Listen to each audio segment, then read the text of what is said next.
1장서부터 10장까지 우리 15가지 제사법을 통해서 하나님께 나아가는 길을 제시해 주셨고, 그 제사법이 다 함께 모여 있는 것이 무엇이라고요? 제사장 위임식이라고 말씀을 드렸습니다. 그래서 하나님은 모든 성도, 모든 택한 백성들이 하나님의 제사장 되기를 기본적으로, 권한적으로 처음부터 원하시는 것을 여기서 볼 수가 있겠죠. 그래서 하나님은 모든 백성들이 하나님의 제사장이 되어서 결국은 이 5가지 제사법 가운데 최종적인 제사인 화목제, 그래서 하나님과 화목하는 그런 하나의 단계와 수준으로 나아오기를 하나님은 기대하고 원하시고 또한 기다리고 계신다라는 것을 우리가 살펴본 적이 있습니다. 그리고 11장서부터 이제 마지막 장까지, 오늘은 12장인데요.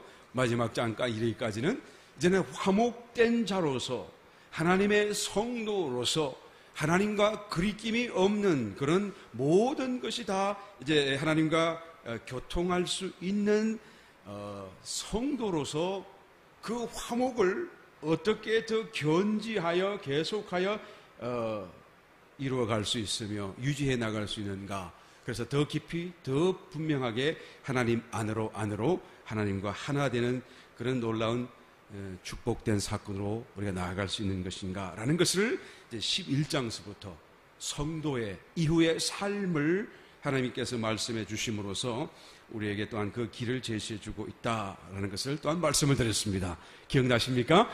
지난 시간 11장을 살펴보시면서 벌써 이제는 뭐예요? 정한 음식, 부정한 음식, 다시 말하면 외부의 접촉, 또 외부에 있는 어떤 것을 섭취함으로써 내가 부정케 될 수도 있고 정하게 될 수도 있다라는 것들을 또한 통해서 영적인 의미를 상징해 주었다라는 것을 우리가 또한 살펴보았죠. 그래서 우리의 삶이 이제는 계속하여 정한 음식을 먹듯이 정한 그런 하나의 삶의 자세로 우리가 계속적으로 삶을 살아가게 되면 이제는 처음 이루었던 하나님과의 화목이 이제는 더 깊어지고 또한 더 완전한 완성으로 나아가게 될 것이다.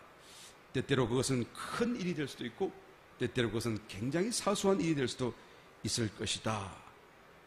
그렇게 하시면서 11장에서부터 계속하여 하나님과 화목되어진 사람으로서, 성도로서 죄를 시천받고 이제는 하나님을 사랑하여서 하나님과 함께 살기를 원하는 성도가 과연 그 삶을 어떤 방식으로 살아가야 되는 것인가라는 것을 계속하여 또한 말씀해 주고 있는 것입니다. 오늘은 12장인데요. 지난 시간에는 외부의 접촉, 외부에서 오는 것으로 섭취하는 것으로 인해서 우리가 부정케 되는 것을 살펴보았고, 이제는 12장 오늘 봉독하신 말씀은 아예 처음서부터, 그죠? 출생에서부터 원천적으로 사람은 다 부정하다라는 것을 하나님께서는 지적해 주시고 계신 것이죠. 본문에 나타나는 여인은 곧 우리를 얘기하는 것인데요. 남자 아이를 출산한 경우에는 며칠 동안 부정하다고 그랬죠? 7일 동안 부정해요. 이 7일 동안 부정한 것은 절대 부정이죠. 그래서 너무나 완전한 부정이기 때문에 누구도 접촉하고 만나서는 안 되는 거예요. 마치 문둥병자와 같은. 그 다음에 7일이 다 지나고 나면 33일 동안 또한 부정하게 돼요. 계속해서. 그 33일 동안에는 그러면 앞에 있는 부정과 어떻게 다릅니까? 이제는 사람과 만날 수는 있지만 성소에는 들어갈 수가 없는 거예요. 그러니까 하나님의 거룩하심 앞에는 나아갈 수 없는 1차적인 부정보다는 좀 더 나은, 그러나 여전히 부정한 가운데 있는 것을 말씀해 주고 있죠. 그래서 토탈 40일 동안 부정한 기간을 갖게 되는 것입니다. 왜요? 아이를 출산했기 때문에. 어떤 아이? 남자아이를. 여러분, 왜 출산이 부정합니까? 왜 하나님께서 명령하시지 않았어요? 생육하고 번성하라. 하나님이 축복하셨잖아요. 그런데 왜 출산이 갑자기 부정하게 된 것이죠? 물론 하나님이 축복하셨을 당시에는 죄가 없었습니다. 아직 죄로 중독되지 않았어요. 그러니까 출산 자체가 절대 부정할 수가 없죠. 그런데 아담이 범죄하고 난 이후로부터 이 출산 자체가 부정한 것이 될 수밖에 없는 이유가 무엇입니까? 그 출산하게 된 생명이 죄로 인해서 죽어 있는 생명이기 때문에 우리가 보기에는 생명이 나온 것 같으나 하나님 보시기에는 사망이 나오는 것이죠. 그러니까 부정한 거예요. 그래서 남자아이는 7일 동안 부정하고 33일을 더 지나야 되는데, 그런데 여자아이를 낳으면 어떻게 되죠? 2, 7일이니까 두 번 7일이라 그 말씀이죠. 그러니까 7, 2, 14, 14일 동안 2주 동안 부정하게 되고, 또 33 곱하기 2 해서 66일 동안 그 피가 부정하게 된다라고 말씀합니다. 꼭 두 배로 부정하다라는 것이죠. 여러분, 왜 두 배로 부정한 이유 여러분 아시겠죠? 이 여자아이는 이제는 또다시 자기가 또 다른 죽은 생명을 산출해낼 수 있는 어떤 능력을 가지고 있기 때문에, 그래서 두 배로 부정하다라는 것이에요. 하나님이 남녀를 차등해서 하는 얘기가 아니고 생명과 사망의 관점에서 지금 말씀하는 것이죠. 사느냐 죽느냐의 문제를 두고 지금 하나님은 말씀하고 계시는 것입니다. 그래서 여자아이를 출산하게 되면 두 배로 부정할 수밖에 없다. 그래서 이 말씀은 꼭 사망의 생명, 그죠? 생명은 생명이지만 사망으로 이제 선고 내려져 있는, 그래서 결국 지금은 살아있지만 결국은 죽음으로 가고 있는, 그죠? 서서히 죽음으로 가고 있는 사망의 생명이죠. 이 사망의 생명을 따라서 살고 행하는 것은 모든 것이 다 죄가 될 수밖에 없죠. 결국은 쓰러져 버릴 허무한 것들이고 없어질 것들이에요. 왜요? 사망이니까요. 사망의 생명이고 사망에서 나온 것이니까요. 이 사망이라는 것이 결국은 없어지는 거잖아요. 사라지는 거, 쓰러지는 거. 그러니까 이 사망의 생명을 따라서 우리가 살고 행하는 모든 것은 죄요, 또한 쓰러지고 없어져 버릴 허무한 것들이다라는 것을 말하고 있습니다. 그런데 사람은 이 사망의 생명 안에서 살아요. 사망의 생명을 따라서 미워하고 그 사망의 생명 안에서 사랑하고 사망의 생명 안에서 열심히 무언가를 하며 살아가고 있는 것이죠.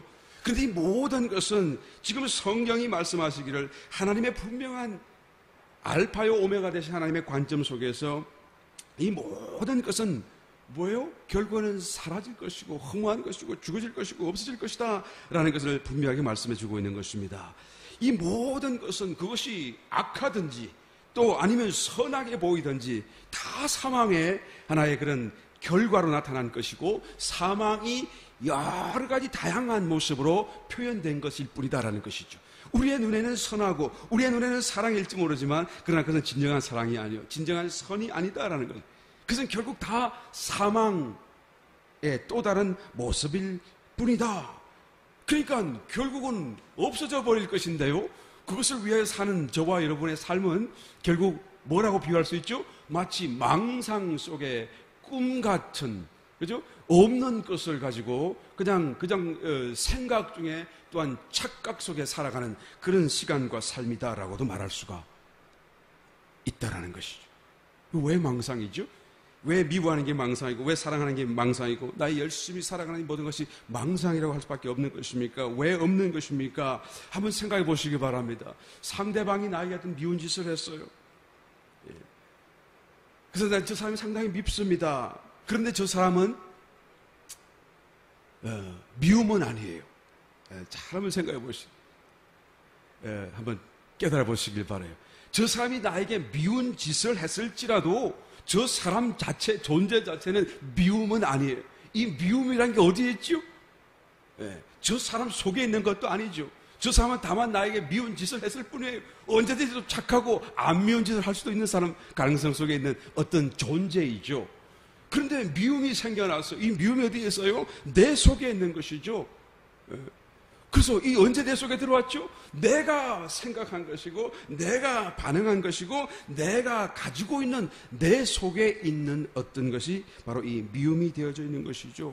그런데 이 미움은 사실 사망의 생명으로 인해서 생겨난 것입니다만 이 미움이 그냥 가만히 있는 것이 아니라 이 미움이 나를 지배하고 나의 생각과 나의 감정과 나의 모든 어떤 지성까지를 점령하면서 저 사람을 미워하여 원수갑게 어떤 계획을 세우게 만들고 또한 분내게 만들고 또 저 사람을 향하여 어떻게 복수하겠다는 그런 어떤 생각으로 나를 계속 이렇게 지배하게 되는 것이죠.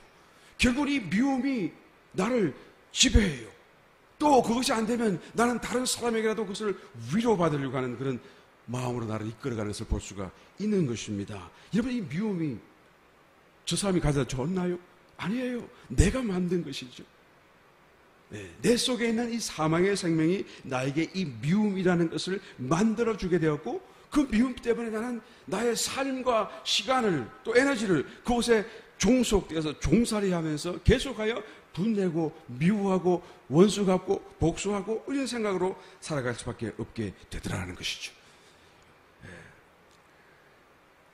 그런데 만약에 여러분 한번 생각해 보시기 바랍니다. 이 미움이 내 속에서 딱 끄집어낼 수만 있다고 한다면, 그래서 탁 지워버릴 수 있다고 한다면, 그럼에도 불구하고, 지워졌음에도 불구하고 내가 저 사람을 미워하며 살 수 있을까요? 없겠죠. 왜냐하면 미움이 사라졌으니까요.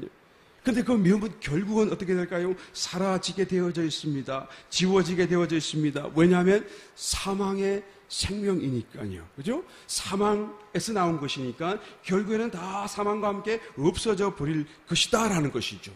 그러니까 내가 지금 미워하고 미움에 그 종살이 하는 것은 지금 내가 어떤 망상 속에 그냥 내 생각에 내가 스스로 붙잡혀서 또 내 속에 있는 어떤 또 다른 존재가 내게 주는 어떤 감정과 어떤 자극과 동기를 통해서 내가 붙잡혀서 거기에 따라 그냥 종살이하며 아무것도 아닌 것을, 그죠? 정말 쥐어버린다고 한다면 그냥 아무것도 아닐 것을 가지고 계속하여 살아가는 그런 삶을 살 수밖에 없는 것이죠. 그런 삶은 무슨 삶이 되죠? 망상과 같은 삶이에요. 아무것도 사실이 아니에요. 사실은 없는 것이요. 예. 너무 철학적인 말씀을 했습니까?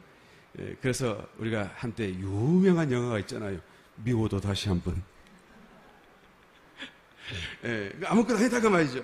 미워도 다시 한번. 예, 미워하는 거 아무것도 아니다. 미워하지 말라라는 말 아니겠어요?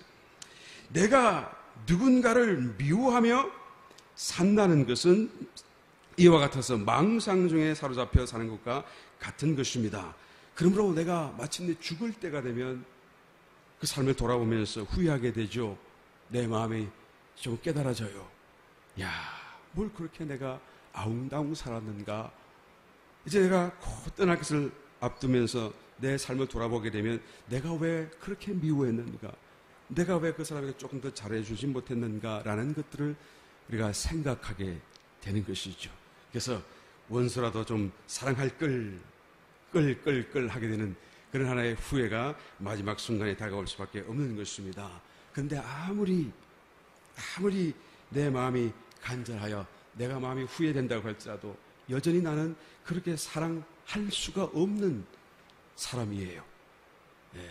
그에게 다시 생명을 연장해 준다고 할지라도 그의 후회가 진실이 되어져서 그가 정말 원수라도 사랑할 만한 그런 사람으로 변화될 수는 없습니다. 왜 그렇죠? 그 속에 있는 생명이 사망의 생명이기 때문에, 그를 그렇게 살도록 한 것은 사망의 생명이기 때문에요. 예. 이 생명이 바뀌어져야 돼. 이 생명에서 전환이 일어나야 되는 것이죠. 생명의 익스체인지가 일어나야 되는 거예요. 예. 어느 한 공처가가 죽을 때가 됐어요. 평생을 공처로 살다가 이제는 아내에게 유언을 남깁니다. 내가 꼭 당신에게 부탁하고 싶은 말씀이 있어. 이 말을 꼭 들어줘야 돼, 지켜줘야 돼. 뭔데? 내가 이제 곧 죽으면 저기 있는 김 사장하고 결혼해. 아니야, 나는 일편단심 당신밖에 없는 거 알잖아. 아, 괜찮아. 죽는 데까지 뭐 솔직하게도 괜찮아. 그래도 내가 어떻게 다른 사람과 결혼할 수 있겠어. 그러나 하여튼 내 말을 좀 들어. 하여튼 김 사장하고 결혼을 좀 해줘. 김 사장이라고 하면 당신하고 원수잖아. 당신 사업 망해하고 당신을 괴롭혔던 그 사람이잖아. 근데 왜 그 사람을 결혼하라고 그러는 거야? 그랬더니 그것이 유일하게 원수 갚는 길이거든. 무슨 말씀인지 모르시나요? 유일하게 원수 갚는 길이 그 길이다 그 말. 죽는 순간까지도 여러분 미움과 또 이런 원하는과의 관계 속에서 헤어나지 못하는 그런 모습을 하나의 재미난 말로 하나 꾸민 게 아닌가 생각이 되었습니다. 여러분 새 생명으로 옮겨가야 돼요. 이것이 안 된다고 한다면 우리는 결단코 여러분 이 부정한 삶에서 또 성경대로의 삶을 살아갈 수 없게 되는 것입니다. 새 생명으로 옮겨가려고 하면 어떻게 합니까? 하나님과의 화목된 삶을 살아가기 위해서 어떻게 됩니까? 오늘 봉독하신 말씀 속에 남자아이가 나가도 어떻게 하라고 그러죠? 8일째에 할례 받아라 라고 하지. 여러분 할례가 뭔지 아시잖아요. 예. 이것은 육신의 어떤 부분을 떼어내는 것이잖아요. 예. 그러니까 육신의 것을 떼어내고 육신의 것을 벗어버리는 것을 얘기하는 것이죠. 예. 소경이며 거지였던 바디메오가 예수님의 부르심에 응하여 그가 일어났을 때 성경은 기록하기를 그의 겉옷을 벗어버리고 그죠? 그리고 주님께로 달려갔다라고 말씀하죠. 이것은 너무나 분명한 메시지를 우리에게 전달하는 것입니다. 우리가 정말로 주님께로 가기 위해서는 나의 이전까지의 삶의 방식, 나의 겉옷으로 예표되어져 있던 나의 삶의 방법과 방식을 버리지 않고서는 주님을 따를 수 없고 주님께로 갈 수 없고 주님과 함께 할 수 없다는 것을 얘기하는 것이죠.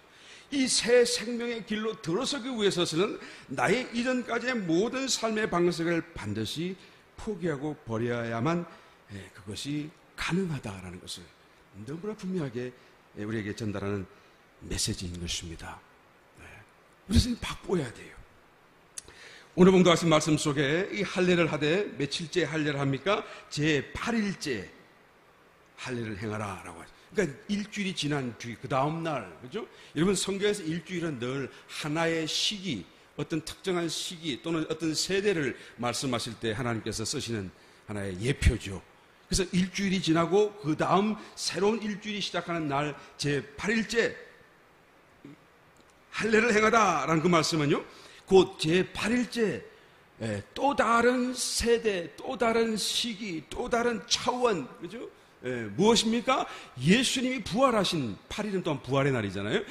예수님의 부활하신 날, 곧 부활의 생명 안에서의 세대 시기 속에 이제 돌입하고 전환하는 것을 예표하고 있는 것이죠. 이제까지는 내가 나의 자연적인 생명을 따라 곧 사망의 생명을 따라 생활하고 살아왔던 것을 이제는 어떻게 해야 되죠? 부활의 생명으로 내가 이제 들어가야 되는 것입니다. 그래서 부활의 생명의 감동 안에서 내가 살아가게 그런 변환이 일어날 때에 바로 우리는 이 부정을 벗어버리고 하나님과 화목한 삶을 살아갈 수 있게 된다라는 것이죠. 이번 성도가 참으로 구원받고 그리스도인 크리스찬이 된다고 하는 말씀의 의미는 바로 이것을 두고 얘기하는 것이죠. 그래서 나는 교회 다니기 때문에 크리스찬이요, 나는 예수님을 믿기 때문에 크리스찬이 되는 것이 아니라 진정한 그리스도인으로 우리가 부르심을 받았다고 하는 그런 의미는 이제는 내 삶이 예수님을 영접하는 그 순간부터 겉옷을 벗어 던져버리고 이제는 정말로 더 이상 내 생각이 없고 내 계획이 없고 내 어떤 판단이 없는 그 대신 주님이 주시는 생각, 주님이 주시는 계획, 주님이 주시는 감동을 순종하여 살아가기를 시작하는 그런 전환을 이루는 것을 요구하고 말씀해주고 있다는 것입니다. 이게 그리스도인이에요. 이게 그리스도인의 삶이다라는 것입니다. 골로새서 2장 11절 말씀 찾아보겠습니다. 또 그 안에서 너희가 손으로 하지 아니한 할례를 받았으니 곧 육적 몸을 벗는 것이요 그리스도의 할례니라. 그리스도 할례가 뭐라고요? 육적인 몸을 벗는 것이다 그 말이죠. 육적인 몸을 벗는다. 이게 무슨 말씀이죠? 이제까지 육적으로 내가 살아오던 육신의 어떤 그런 지배를 받아오던 그런 모든 것을 벗어버리는 것이다. 그러면 그 대신 무엇을 받아야 되죠? 곧 내 속에 계신 그리스도의 어떤 감동과 인도를 받는 것이죠. 그런데 이 감동과 인도를 받기 위해서는 먼저 번난 일이 진행되어져야 돼요. 이것이 그리스도의 할례, 진정한 의미 속에서 이 8일째 할례하는 그 할례의 진정한 영적인 의미다라고 말하는 것이죠. 육적인 어떤 피스를 떼내는 것이 정말로 할례가 아니고 그것이 정말로 내가 원하는 것이 아니요 그것으로 인하여 표상되어져 있는 정말로 육신의 지배를 받는 삶에서 너희가 다 벗어나오는 것이다. 그러니까 내가 스스로 내 삶을 계획하면 안 됩니다. 내 생각하는 것을 스스로 이제는 스스로 생각하는 것을 이제는 멈춰야 돼요. 그러니까 그냥 주님 안에서 살아가는 것이죠. 판단도 멈춰야 돼요. 내가 판단을 못하기 때문에 못하는 것이 아니라 내 판단이 있고 내 지식이 있고 내 경험이 있지만 그것을 의지하지 않겠다 그 말. 내 생각과 지식으로는 저것이 안 되는 것인데 그러나 주님께로 나는 의지하고 주님이 하라 하면 하죠. 주님이 하라 하지 말씀은 내가 하지 않는 나의 모든 것을 다 스스로 멈추는 것이 바로 육적인 몸을 벗는 것이에요. 사망의 생명의 그런 어떤 지시와 감동을 벗는 것. 그 속에는 염려도 그만둬야 되죠. 우리 염려하는 것도 그만해야 돼요. 예수님께서 너희가 먼저 그의 나라와 그의 의를 구하라. 그러면 이 모든 것을 너에게 더하시리라 말씀하시면서 마태복음 6장 우리 잘 아시는 말씀 속에 보게 되면 그러므로 내일 일을 너희가 염려하지 말라. 내일 일은 내일 염려할 것이요 한날 괴로움은 그날에 족하니라 라고 말씀하죠. 예수님께서 하나님의 나라가 임했다라고 말씀하시고 나는 왕이다. 그리고 너희는 모두가 백성이요. 이 나라 안에 사는 하나님 왕국 백성이 아니냐. 그러니 왕이 내가 너에게 모든 것을 공급할 것이다. 먹을 것, 입을 것, 마실 것 염려하지 말라. 그렇게 말씀하시면서 결론적으로 주님께서는 그렇게 말씀하시는 거예요. 그러므로 내일 일을 위하여 염려하지 말라. 내일 일은 내일 염려할 것이요. 한날 괴로움은, 한날의 문제는, 한날의 어떤 아픔은, 괴로움은 그날에 족한. 이 예수님, 하나님께서 말이죠. 하나님의 왕국 백성들에게 그날 매일매일 받을 괴로움을 정해 놓으신 거예요. 하나님의 왕국에 들어왔다고 그래서 하나님이 내 삶을 통치한다고 그래서 내 삶이 그때로부터 아무런 괴로움과 아무런 문제를 당하지 않게 하신다는 말씀이 아니에요. 우리가 육신을 갖고 이 지상에 사는 동안에는 하나님이 한날 한날 매일매일 우리가 받아야 될 문제와 괴로움을 정해 놓으셨어요. 그리고 허락하셨어요. 그런데 그 한날 괴로움을 그냥 그날 하나님께서 정확한 안배와 분배 저울로 측정해서 딱딱딱딱딱 나에게 주시는 것인데, 근데 그것을 오늘만 염려하라고 하신 것을 내가 미리 내일 걸 당겨서 또 염려를 해요. 또 1년 뒤에 걸 염려하는 사람이 있어요. 또 10년 뒤에 일어날 것을 염려하는 사람이 있고, 어떤 사람은 죽은 뒤에도 그냥 일어날 일 염려하는 사람이 있다는 얘기죠. 이런 사람은 어떻게 되죠? 하나님의 분배와 측정과 이 안배해 놓으신 것을 뛰어넘는 것이 되죠. 이것도 하나님도 책임 못 지는 거예요. 그런 사람은 하나님의 말씀이 들어갈 수가 없고요. 하나님이 그를 통치할 수가 없고요. 왜요? 하나님의 이런 안배를 스스로 뛰어넘고 자기 생각이 하나님의 나라와 의로 차야 되는데 염려로 가득 차 있기 때문에 하나님이 아무리 말씀을 하고 마음을 두드려도 그 말씀이 그에게 들어갈 수가 없는 거예요. 그렇잖아요. 여러분, 너무 고민이 심하면 기도가 돼요? 안 돼요? 안 되죠. 기도가 안 돼요. 왜 기도가 안 되죠?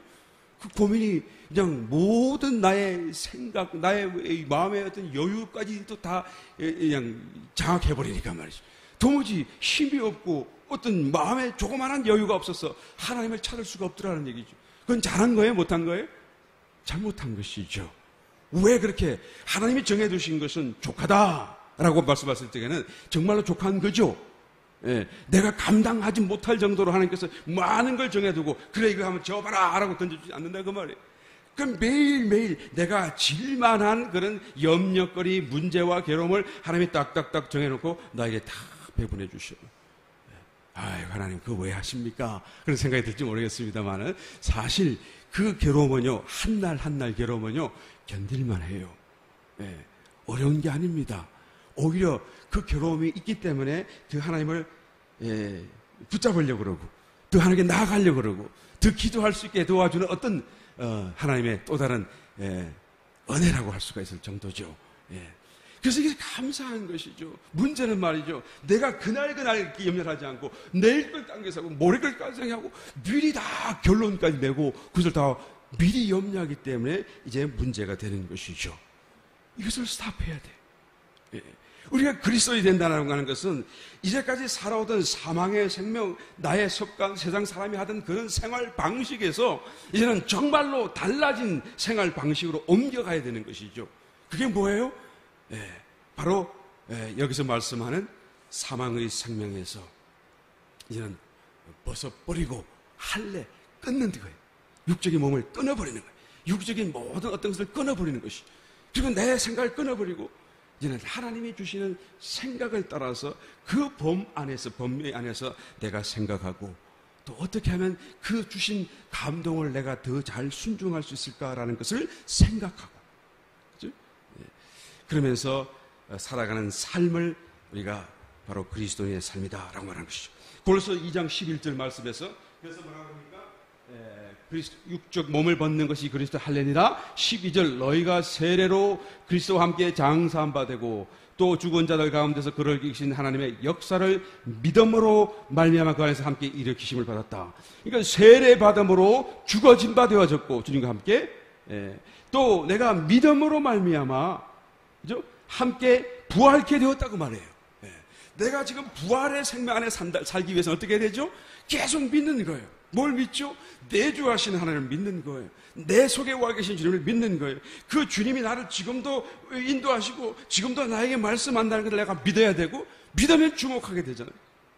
내가 믿기 때문에 자꾸 기도하려고 그러고 들으려고 그러고 이것은 정말로 새로워진 삶의 방식이에요. 여러분 그리스도의 삶의 방식이 어렵다면 참 어려운 것이지만 쉽다면 참 쉬운 거예요. 너무 간단한 것이죠. 아무런 계획도 염려도 걱정도 하고 염려도 뻔히 보여도 생각하지 말고 오늘 그만 생각하세요. 오늘 밥 먹고 오늘 잠자리겠으니까 감사하다. 여러분 한번 식사할 때마다 한번 정말로 눈물로 감사하면서 기대해 본 적이 있나요? 이 음식이 너무 감사하다.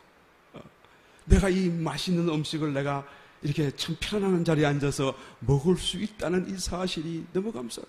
이 음식이 어디서 왔나요? 저 한국에서도 왔고 그죠? 그런 내가 정말로 그날의 염려 속에서 그날 속에 하나님과 함께 살 수 있다고 한다면 여러분 진정한 기쁨과 행복과 만족이 반드시 다가올 수밖에 없을 것입니다. 내주하시는 그 하나님이 나를 인도하시고 또 나에게 반드시 좋은 길로 나는 내일을 염려하지 않지만 그러나 내가 그 말씀을 따라 염려하지 않고 살기만 했었어도 그 사는 것이 곧 내일을 준비하게 하나님 인도하시는 것인 줄 여러분 깨닫게 될 거예요. 또 아니라고 한다면 준비되지 않았다고 한다면 하나님이 내일 또한 초자연적으로도 하나님은 분명히 공급해 주실 것입니다. 왜요? 내가 순종했으니까요.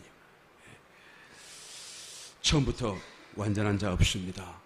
그래서 지속적인 훈련이 필요한 것이죠. 그래서 7일 동안 부정했고 또 33일 동안 부정해서 도합 40일 동안 부정해요. 이 40이라는 숫자는요 시험의 숫자죠, 시련의 숫자죠, 고난의 숫자죠. 이런 시험의 기간이 다 지나야 그래서 성공적으로 지났을 때에 비로소 이제는 성소에 들어갈 수 있다. 비로소 하나님의 임재 앞으로 나아갈 수 있다라는 것을 말씀해 주는 것입니다. 우리가 어떻게 하나님과 화목되고 또 화목된 삶을 지속하게 살 수가 있는 것입니까?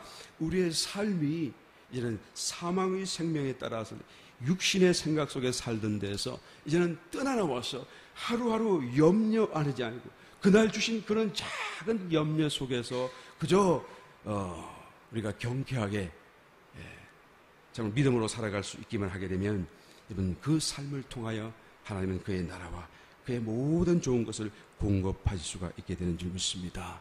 결국에는 그런 삶의 끝에는 뭐가 있죠? 하나님을 만나는 정말로 하나님을 얼굴과 얼굴로 뵙는 놀라운 연합의 역사가 기다리고 있는 것이죠.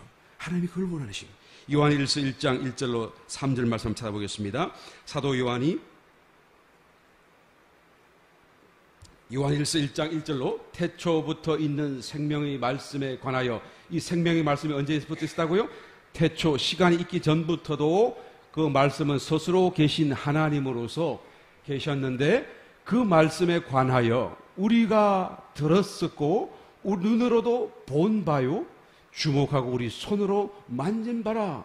어떻게 태초에 계셨던 그 말씀, 보이지 않던, 뵐 수 없는, 볼 수 없는 하나님이신 그 말씀이 듣고 또 보게 되어지고 만지어질 수가 있게 되었나요? 2절 말씀, 이 생명이, 어떤 생명? 하나님이신 그 말씀이신 태초부터 계시던 그 생명이 나타내신 바 된지라. 그죠? 나사렛 예수라고 하는 사람의 몸을 통하여 사람들에게 보여졌고 들려졌고 만져질 수 있도록 나타내신 바 된지라. 이 영원한 생명을 우리가 보았고 전가에 너에게 전하노니 이는 아버지와 함께 계시다가 우리에게 나타내신 바 된 자니라. 여러분, 여기서 보았다, 들었다, 만졌다라고 하는 이 말씀의 의미가 뭔가요, 여러분? 하나님을 봤다 그 말이에요. 지금 하나님을 만졌다 그 말이에요. 나사렛 예수를 만졌다 그 말이 아니죠. 그냥 특별한 어떤 뛰어난 선생, 어떤 뭐 선지자, 예언자 같은 어떤 분을 만졌다 그 얘기가 아니고, 우리가 만진 것 깨닫고 보니까 그분이 하나님이요, 그 하나님은 태초부터 말씀으로 계셨던 분인데, 와, 우리 앞에 보이시는 분으로 나타나셨다. 그래서 우리가 그것을 보았다라는 거예요. 여러분, 여기서 본 것은 나사렛 예수의 그런 육신의 겉모습이 아닙니다. 왜요? 그 속에 계시는 하나님의 어떤 느낌을 보았다 그 말이고요. 그 느낌을 접촉했다 그 말이죠. 나중에 깨닫고 보니까 말이죠. 하나님이 나사렛 예수가 아니더라도 괜찮아요. 또 다른 어떤 사람으로 오셔도, 여전히 다른 모습으로 오셔도, 여러분, 그 모습이 하나님이 아니고 그 모습으로 오셔서 뭔가 느껴지는, 영으로 우리가 접촉하지 않고 영으로 보지 않으면 뵐 수 없는 하나님을 지금 말하는 것이죠.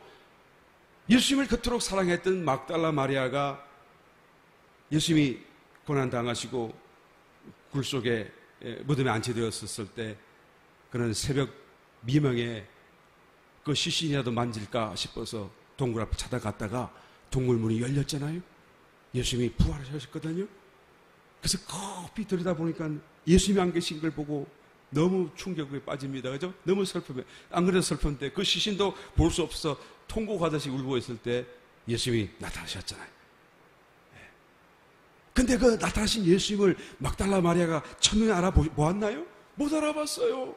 동산지기인 줄 알았다 그 말이죠. 예수님의 모양이 그토록 가까이 지내고 사랑하는 사람의 얼굴에도 알아볼 수 없을 만큼 변형되신 거예요.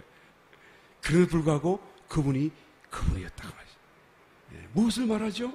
우리는 늘 그때 살았던 초대교회에 예수님을 육신으로 만났던 사람들을 부르고 하기도 합니다. 그들의 형편이 우리보다 더 낫다라고 생각하죠. 또 그들은 예수님을 더 잘 믿을 수 있다라고 생각하기 쉽습니다만, 그러나 사실은 그때 살았어서도 우리가 영어로 그 영이신 주님을 접촉하지 못한다고 한다면, 내가 내 영어로 새 생명 안에서 이 감각으로 주님께 나아갈 수 없다라고 한다면 이 말을 고백할 수가 없어요. 그냥 선생이죠.